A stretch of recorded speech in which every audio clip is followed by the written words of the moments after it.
Listen, by now you have heard that David is being charged in the death of Celeste Rivas Hernandez, but what you might not realize is that this case could put David on death row. And in California, death row is only on the table when something called special circumstances is involved. And this prosecution that is being led by Deputy District Attorney Beth Silverman is moving aggressively with these charges because according to this prosecution, they have more than enough evidence to prove their case beyond reasonable doubt. Listen, I'm just going to let you know right now, this case is going to get very messy in proving whether or not David did commit this murder. We're going to go through the charges line by line and the evidence that they have, and then you tell me, do they have him on all the charges? We're going to get into it, so make sure you hit that like and subscribe.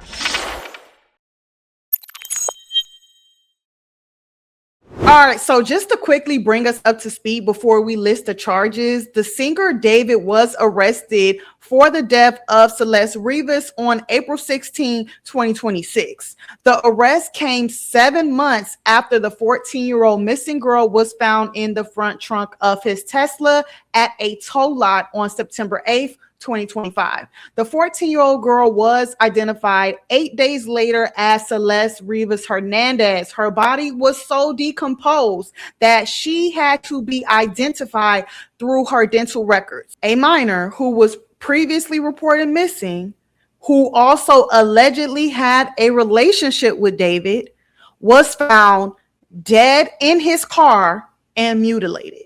Just 1 day after the body was confirmed to be Celeste, David's house was raided, but still there was no arrest. It wasn't making sense that so many roads led to David, but he was still free.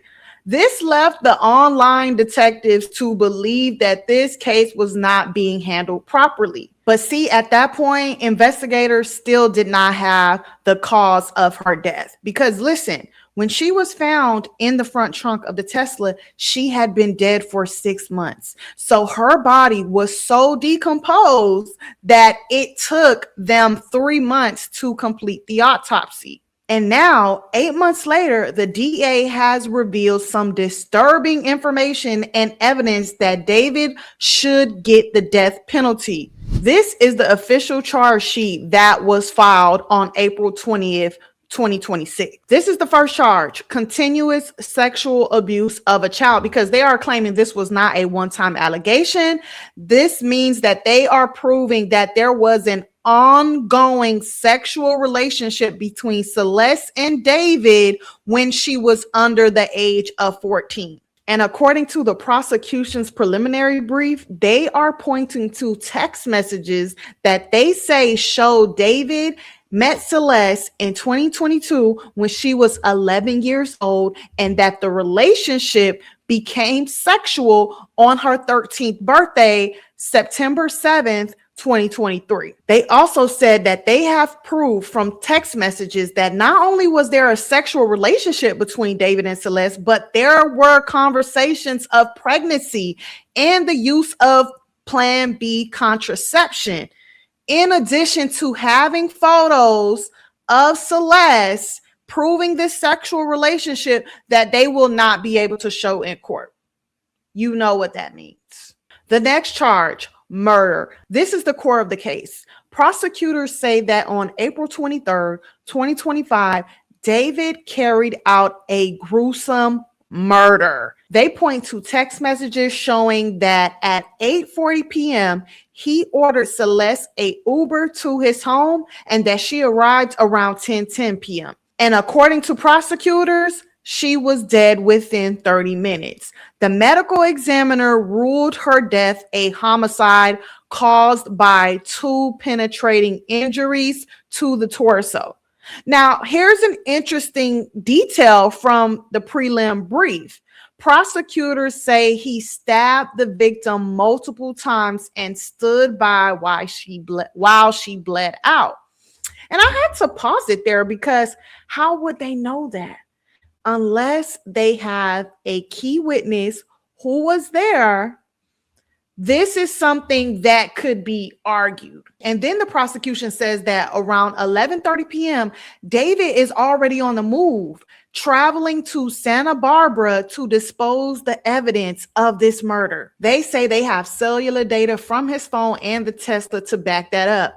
But also, here's another part of the preliminary brief that stands out. They said around 10:30, David text Celeste's phone asking where she was. So they're saying that this was him already trying to cover up the murder, that this whole thing was premeditated because she was already dead. And them alleging that this was part of a premeditated cover up is where this case and the charges take a turn to the death penalty. This makes it a special circumstance, and the next charges are what elevates this case to a capital offense.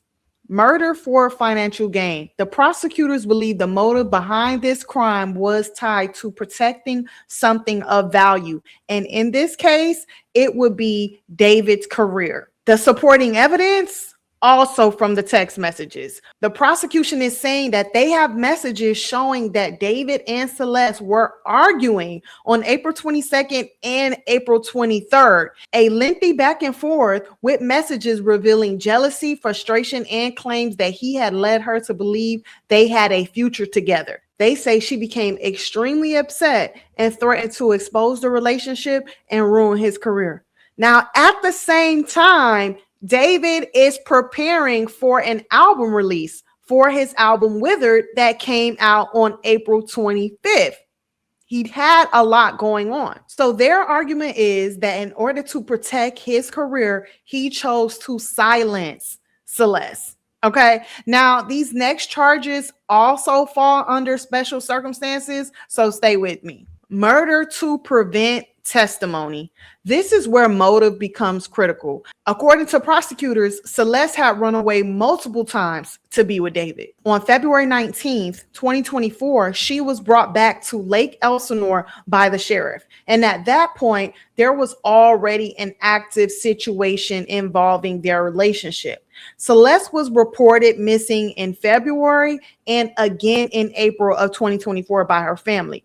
Prosecutors say investigators traced the number in her phone back to David and contacted him. And according to them, he claimed he didn't know her and that she was a minor and didn't know that she was missing. He said he didn't know where she was. And 2 days later, she returned home. And when she returned home in February 2024, her parents took her phone. And prosecutors then alleged that David paid one of her junior high classmates $1,000 to give Celeste a phone from David so that they could remain in contact. Celeste was a witness to that investigation and she was murdered. So this falls under murder to prevent testimony. And then we have murder by lying in wait. Legally, this means waiting, watching, and attacking when the victim is vulnerable. Now, this goes back to the night of her death, because remember, on April 23rd, David orders the Uber for Celeste from her home to his home. And then also, this wasn't really spontaneous because remember, they have text messages that show that they were arguing. Okay, they were not on the best of terms. And then they're saying that Celeste was dead within 30 minutes of her arrival. So they're alleging that this whole thing was premeditated, that he was lying in wait. And honestly, this is another charge that I feel could get really messy with them having to prove that he was actually carrying out a well thought out plan. Okay, but let's keep going. Next line, use of a deadly weapon. This is tied to how the killing allegedly happened. Prosecutors are pointing to the autopsy findings, right? Which says that the victim suffered sharp force injuries that ultimately led to her death. And the information from the autopsy report say that both penetrating wounds were more than 1 inch, almost 2 inches deep. My ring finger is about 2 inches. So if you think about stabbing someone, you have to penetrate that deep in the torso. That's how long they're saying. One of the wounds was 1.5 inch, and the other wound, penetrating wound that killed her, was 2 inches. That's deep. Which brings us to the last charge, mutilation of human remains. This is separate from the murder itself because the prosecution is alleging that after the murder, David dismembered Celeste's body. Okay. And according to the prosecution, this wasn't random either. It was also planned. They point to digital evidence and a timeline of purchases. On April 24th, a shovel was delivered by Postmates that he ordered. On May 1st, he ordered 2 chainsaws that were also delivered on May 1st.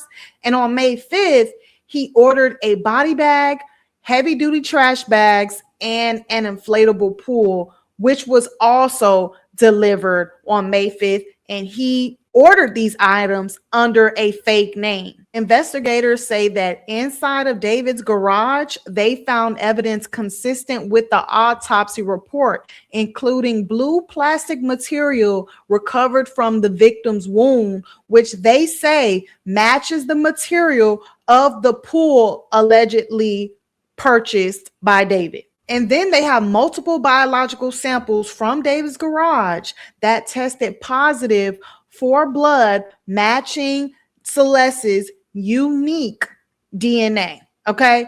Now, when they found Celeste's body, the head and the torso was in the body bag, placed on top of the trash bag that included her limbs, her arms, and her legs. And still, they have not recovered her left pinky ring and her left ring finger, which prosecutors are saying that David disposed because Celeste had a tattoo on her left ring finger that said David. And the prosecution is saying that they have over 40 terabytes of evidence that prove that David is guilty beyond reasonable doubt. They also said they have proof that David was the last person to drive the Tesla on July 29th before it was towed and her body was discovered. Where we are right now is that David has pled not guilty and he remains in custody without bail. David's team has asked that the prelim hearing be pushed to May 26th from the original date, May 1st, to have adequate time to review the prosecution's evidence. They are going to have to look through 40 terabytes and then determine their angle to represent David. And then the prelim hearing will determine whether or not this case goes to trial. Okay, there is a lot of evidence that the prosecution is claiming to have on David. And I'm pretty sure that there is so much that we don't even know. Okay. When they wrote their prelim brief, it was about 9 pages and they're saying they have 40 terabytes of evidence. I'm pretty sure they have a lot more evidence that has not been disclosed, that would be disclosed if this case goes to trial. But again, it's depending on how good David's lawyers are, and do the prosecution have witnesses? Because some of the things in their brief sound very matter of fact. So unless they have absolute evidence to say something like he drove to Santa Barbara to dispose the evidence, to say certain things like that, that this was clearly premeditated, they're going to have to prove that. They're going to have to prove that. Especially those 3 special circumstances. Those 3 special circumstances are really on the line. Murder to prevent testimony, murder to prevent financial gain, murder for financial gain, and lying in wait. I don't know. It sounds like they have everything that they need to prosecute David, to me. But this is all about how much doubt that David's team can create. How much doubt is there? I don't know. This sounds like this is going to go all the way. I'm telling you, it's going to get very messy. But let me know what you think. Do they have all the evidence to pull this off? Let me know down in the comments.